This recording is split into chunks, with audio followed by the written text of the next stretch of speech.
We are the Big Four for March. We get straight into it. Marco, big win for Kari Webb recently, but you don't think she's doing enough for Australian golf? You know what, Kari? Who cares? You won the Australian Open. What are you doing for Australian golf? You've won 7 majors. You've won 40-odd tournaments around the world, but guess what?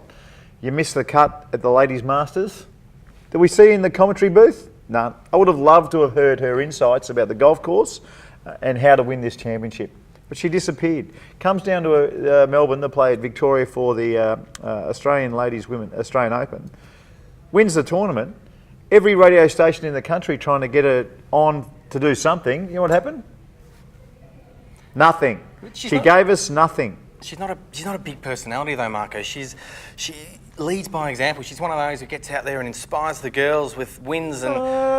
We don't want her on for 10 minutes. I don't even. You don't need. All you need to do is hear from her on a Monday after she's won a championship for 3 minutes, Kari. Give us something. 3 minutes. Give us something. That's it. Tell us where you're playing next, and then we can look forward to it. We can, put it in our diary. Next time you're playing somewhere, the next major, the first major this year at the Nabisco, we can keep an eye on you. You have the ability to make us feel that women's golf in this country has a place. You're not helping us.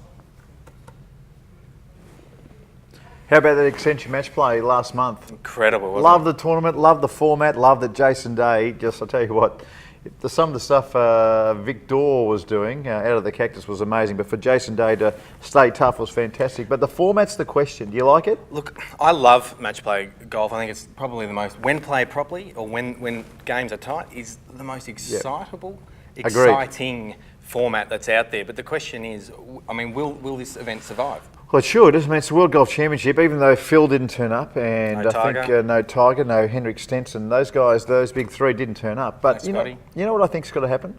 I think the USPGA. It used to be a match play championship. We understand it's the fourth, the ugly sister of the majors. Unfortunate, but it could revitalise itself. I think the format works. We know the USPGA. They're toying with the idea of it being played outside of America. Yeah. That's great as well. Can you imagine this? I'll give you the scenario. All right, put it to me. USPGA turns the match play. Top 128 players get a gig, seeded, just like they do in the tennis draws. And then every second or every third year played outside of America. I think it works. It revitalises it. It gives the major a point of difference. I think it's the only way to go, in fact. I think it's done. My world. Problem solved. Problem solved. Marco, the Vic Open, guys and the girls playing together, the format, it seemed it was pretty successful. Unbelievably successful. Mate, 6,000 cars were parked. Now, one of the keys to the success was that it's basically free to get in. They said $5 charge. I don't think anyone paid it.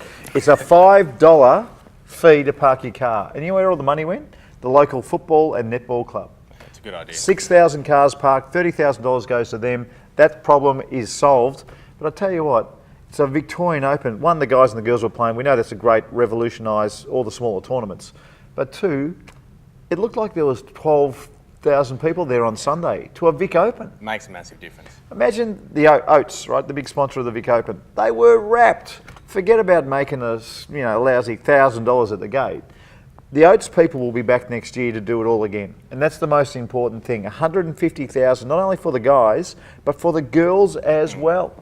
So when you make sponsors happy and when you can create an environment where there's excitement around the place and people there watching golf, loud cheers for Minji Lee, the 17-year-old girl from Western Australia, she would never have played in crowds like that before, even though she was at the last group of the Ladies Masters and the last group of the Australian Open. It's a no-brainer. And further this, if the reigning Masters champion isn't playing in the field, for men's events as well, it's free to get in. Do the same thing. $5 to park the car. Let's make our tournaments look spectacular when they're on TV. By the way, Marco, how'd you go at the Big Open? I was leading after 16 holes. It's no big deal. I haven't played a tournament for 10 years. Somehow I missed the cut. Don't know how that happened. He wouldn't tell you about it. Damo, April just around the corner. I can smell the magnolias already. Augusta. Adam Scott wins last year. You know what? Jason Day will win this year. We're going back to back. I agree. 2 in a row. The curse is broken. Have you seen the way he's swinging? He is swinging incredibly against Victor Dubuis and threw everything at him. He's got bigger heart than Farlap, this boy. Yeah, and the driving capabilities of this kid are astonishing. 3 woods are going miles. He's shaping the ball. He's doing whatever he likes.